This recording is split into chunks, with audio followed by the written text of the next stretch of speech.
Assalamualaikum anak-anak. Waalaikumsalam warahmatullahi wabarakatuh. Ya baik, sebelum kita mulai pelajaran pada hari ini, alangkah lebih baiknya kita berdoa menurut agama yang percaya masing-masing. Bantu Abdina pimpin doanya nak. Siap berat, hormat berat, juga berat. Sebelum kita memulai pembelajaran hari ini, marilah kita berdoa menurut agama yang terjadi. Mari berdoa mulai. Berdoa selesai. Baik, dengan absensinya ya. Desi, hadir Bu. Ardina, hadir Bu. Tia, hadir Bu. Dina, hadir Bu. Diva, hadir Bu. Yuni, hadir Bu. Hadir semua ya. Ada nama yang belum Ibu sebutkan? Tidak, Bu. Tidak, hadir semua ya. Oke. Baik, kali ini kita bakalan membahas teks puisi. Di pertemuan sebelumnya kita juga udah bahas puisi ya. Ada yang masih ingat? Kemarin kita bahas apa aja dalam puisi? Ada struktur, Ada struktur, apa lagi? pengertian Ya, ada pengertian puisi, kemudian unsur puisi. unsur puisi. Untuk kaidah kebahasaan sudah kita pelajari? Belum ya. Berarti di pertemuan sebelumnya kita hanya belajar pengertian, Struktur dan unsurnya. Ada yang masih ingat pengertian dari teks puisi itu apa? Coba diingatkan, pengertian dari teks puisi. Pernah melihat orang membaca puisi? Pernah, Bu. Pernah menulis puisi? Pernah, Bu. Ya, berarti secara pemahaman Ananda, puisi ini apa? Singkat pemahamannya saja, boleh? Mengungkapkan perasaan. Mengungkapkan perasaan ya. Oke, baik. Mengungkapkan perasaan Desi yang Desi tuangkan dalam bentuk kata-kata tulisan, ditulisnya berarti ya. Kemudian ada lagi, boleh? Ada lagi nak? Karya sastra. Karya sastra, ya. Selain puisi, karya sastra yang lain yang kamu ketahui apa aja? Novel banyak ya, itu karya sastra. Untuk hari ini kita hanya bahas Puisi. Nah, jadi puisi itu adalah salah satu bentuk karya sastra di mana di dalamnya berisi kata-kata yang terikat akan unsur-unsur tadi. Ada unsur fisik dan unsur batin. Pelajaran dan kompetensi dasar pada pertemuan kali ini bisa Anda lihat. Oke. Jadi ini akan kita kejar nanti di hari ini. Kita bakalan memahami informasi berupa gagasan, pikiran, pandangan, arahan atau pesan dari teks puisi untuk menentukan makna tersurat dan tersirat. Bisa membedakan tersurat dengan tersirat? Kan ya, kalau tersurat itu di mana? Di dalam atau di luar? Di dalam. Kalau tersirat? Di luar. Oke, lanjut ya. Untuk kompetensi dasarnya, melalui pendekatan saintifik dan modal pembelajaran, problem based learning dan peserta didik dapat menulis teks puisi. Jadi dari capaian pembelajaran dan kompetensi dasar ini, nanti kita bakalan menulis puisi singkat. Ya, ingat ya, di hari ini kita bakalan menulis puisi singkat. Jadi nanti Ibu minta Ananda untuk buat puisi singkat saja, satu lagu saja. Pertemuan sebelumnya kita juga udah bahas unsur batin ya. Jadi hari ini kita hanya memperkuat pemahaman kita saja terkait unsur batin ini apa. Ada yang masih ingat unsur batin yang pertama itu apa? Tema. Kalau di luar dari puisi, gambaran pemahaman Ananda, tema itu apa? Apa itu tema? Berkaitan dengan apa dia tema? Judul, boleh apa lagi? Apakah tema dapat dikatakan sebagai gagasan pokok permasalahan? Bisa.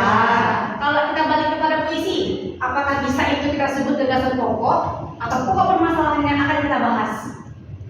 Contoh, kalau anak ibu sekarang lagi trennya apa ya? Untuk fashion mungkin yang perempuan. Nah, seandainya ibu minta Ananda membuat puisi tema fashion, apakah bisa Anda tuangkan nantinya ke dalam puisi? Bisa atau tidak? Bisa. Karena kan temanya udah ada. Jadi tema ini dapat Ananda kembangkan nantinya. Kembangkan, Ananda pilah-pilah kata-kata yang akan digunakan. Itu dia tema. Tema itu dapat dikatakan sebagai gagasan pokok permasalahan itu apa? Itu dia tema. Oke, sampai sini paham? Lanjut. Adanya rasa. Nah, untuk puisi, karena puisi itu merupakan karya sastra, apapun karya pasti memiliki rasa di dalamnya. Rasa ini kalau pada puisi ya cenderung kepada si penulis, senangkah dia, sedihkah dia, bahagiakah dia. Jadi rasa ini bisa kita rasakan ketika kita membaca puisi itu. Kemudian rasa ini bisa tertuang dari kata-kata yang digunakan oleh seorang penulis. Itu dia rasa. Bu, Ya, kalau menyukai dia termasuk rasa juga, Bu? oke, menyukai dia kata Dina. Ada yang bisa bantu Ibu? Menyukai dia apakah itu rasa? Iya, Bu. Ya, rasa apa dia kalau menyukai dia? Sedih mungkin. Apakah sedih bisa dikatakan? Menyukai dia, sedih kita menyukai dia. Tidak. Bagaimana rasa kita kalau menyukai dia? Senang, bahagia kita ya, sampai raut wajah kita merah-merah begitu ya. Ketemu dia sampai salting, ya kan? Malam nggak lihat dia, nggak lihat status WA-nya, galau, nggak tidur, kayak gitu Dina. Iya, Bu. Maklum lah ya, anak-anak sekarang biasa seperti itu ya. Itu termasuk juga dengan rasa. Berarti rasa yang dituangkan oleh artinya tadi itu rasanya senang, bahagia dia karena mengagumi seseorang. Nah, bisa juga yang disampaikan oleh Ardina tadi itu kan ada nih rasa kagumannya bisa dituangkan dalam bentuk karya. Ardina buatlah puisi mengagumi seseorang tanpa memilikinya. Nah, kan anak-anak sekarang seperti itu ya.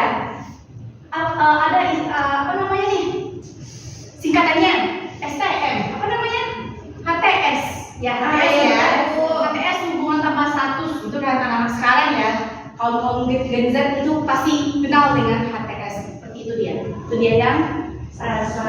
Ada dua ya, tema rasa. Dua materi ini ada yang ingin dipertanyakan? Coba ya. Oke. Kemudian adanya nada.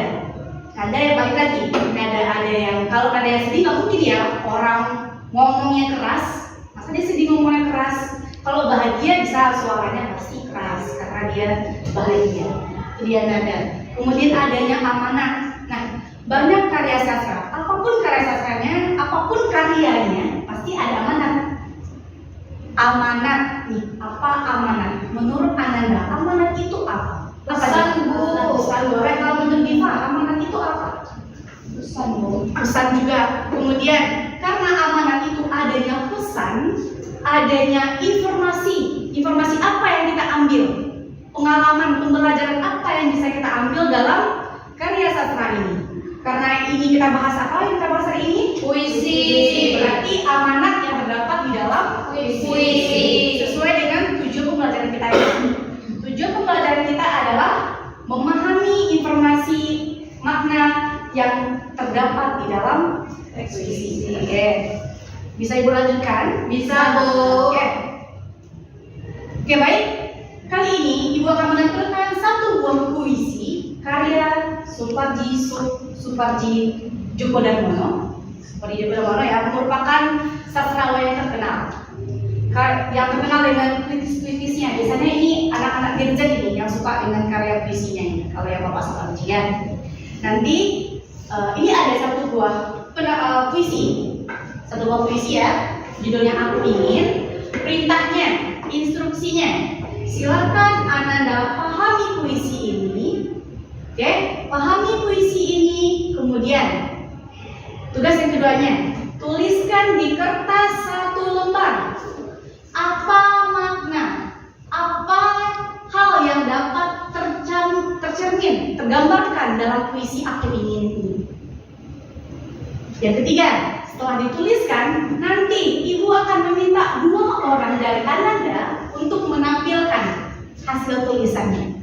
Bisa? Bisa, Bu. Oke. Jadi instruksi yang pertama apa tadi? Pahami puisi. Pahami puisi ini. Yang kedua, Cari makna yang terdapat dalam puisi. Oke, cari makna yang terdapat dalam puisi. Yang ketiga, Nanti akan ditampilkan. ya, Ibu yang pilih ya, 2 orang dari Ananda. Akan Ibu minta untuk menampilkan apa yang dituliskan. Menurutnya apa? Baik, Bu. Baik, setelah itu barulah nanti Ibu bulatkan ya pemahaman Ananda terkait puisi aku ini. Oke, Bu saya. Ibu beri waktu 10 menit. Silahkan dipahami puisi ini. Oke, sudah? Sudah, Bu. Oke. Maunya Ibu yang pilih atau Ananda yang ajukan tangan? Ibu yang pilih atau Ananda yang ajukan tangan? Mau yang mana? Ibu juga boleh, Bu. Oke. Sebelum Ibu pilih, dari anak-anak Ibu semua, ada tidak yang mau duluan menampilkan apa makna yang tergambar dalam puisi ini? Saya mau, Bu. Boleh Artina, boleh ke depan nak? Ke depan, Bu. Boleh. Baik teman-teman sekalian, makna puisi Aku Ingin yaitu menurut saya penyair ingin mengungkapkan cintanya dengan kasih yang tulus kepada seseorang dengan apa adanya dan tak perlu dibuktikan lagi dengan kata atau isyarat yang membumi. Bagus. Tepuk tangan dulu dong. Makasih ya. Bagus. Itu menurut Artina. Ada lagi anak ibu yang mau sebelum ibu panggil? Ya, tapi katanya tadi anak ibu berani-berani. Ayo, ada yang mau? Cynthia, boleh nggak? Oke. Ya, ke depan nak.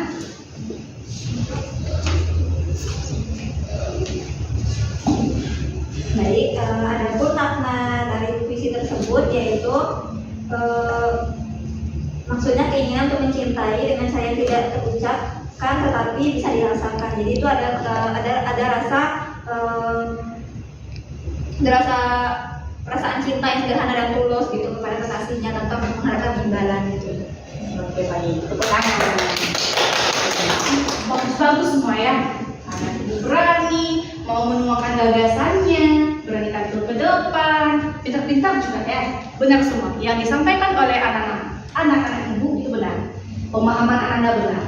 Karena dalam puisi Aku Ingin ini kan ada dituliskan ya di baris pertama, aku ingin mencintaimu dengan sederhana.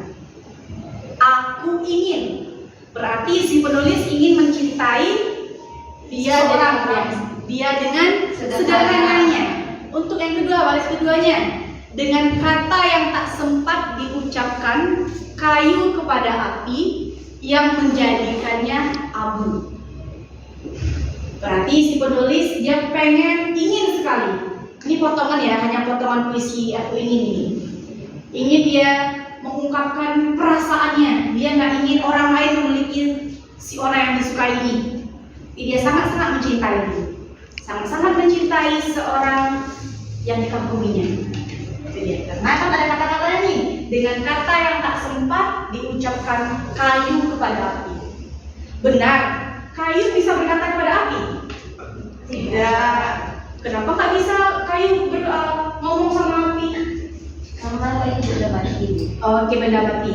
Terlihat juga ya, bahwasanya di dalam puisi kata yang digunakan itu banyak mengandung kata makna tersirat atau bahasanya bahasa kiasan banyak pada puisi. Lanjut.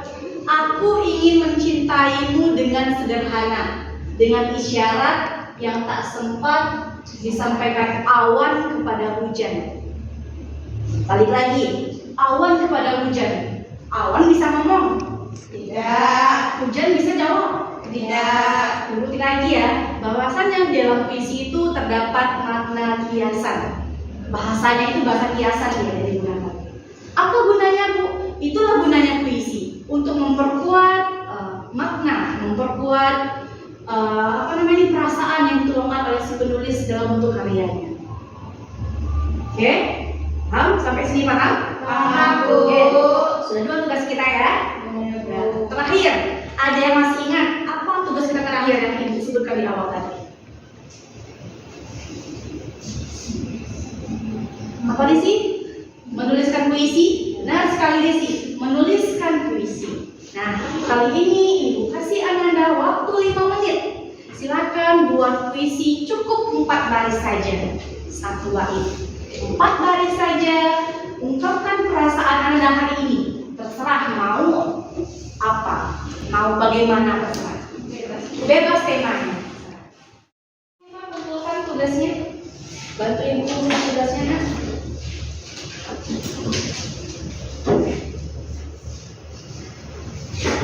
Jadi, jangan lupa bikin nama ya, karena ini mengganti nilai ujian. Sudah, Bu. Terima kasih ya.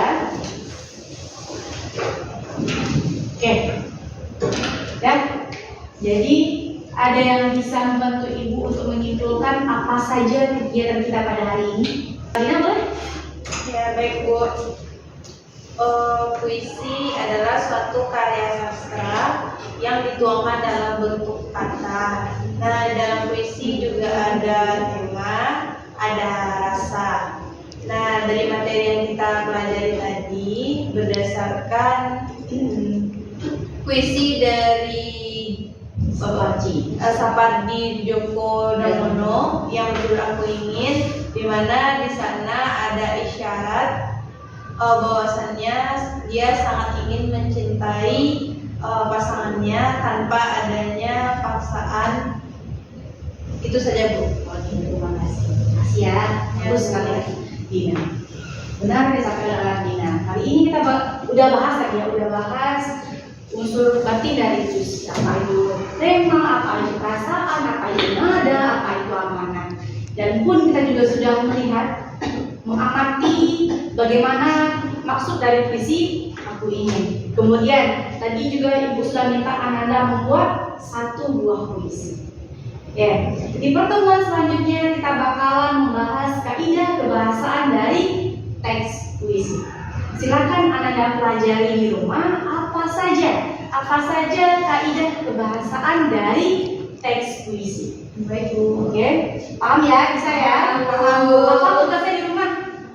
Mencari kaidah kebahasaan dalam teks puisi. Memahami kaidah kebahasaan dalam teks puisi.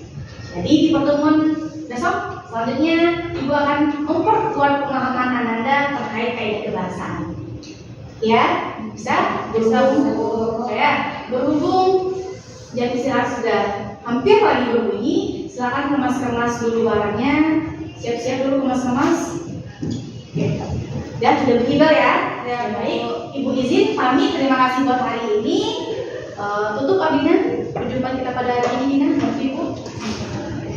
Baik, teman-teman, sekian pembelajaran kita pada pagi hari ini. Semoga kita mendapatkan pembelajaran dan bermanfaat pada pagi hari ini. Terima kasih. Dan berdoa lebih dahulu. Berdoa selesai. Oke, terima kasih ya. Jangan lupa makan dulu biar staminanya lebih semangat lagi untuk melanjutkan pembelajaran selanjutnya. Oke, terima kasih. Assalamualaikum warahmatullahi wabarakatuh.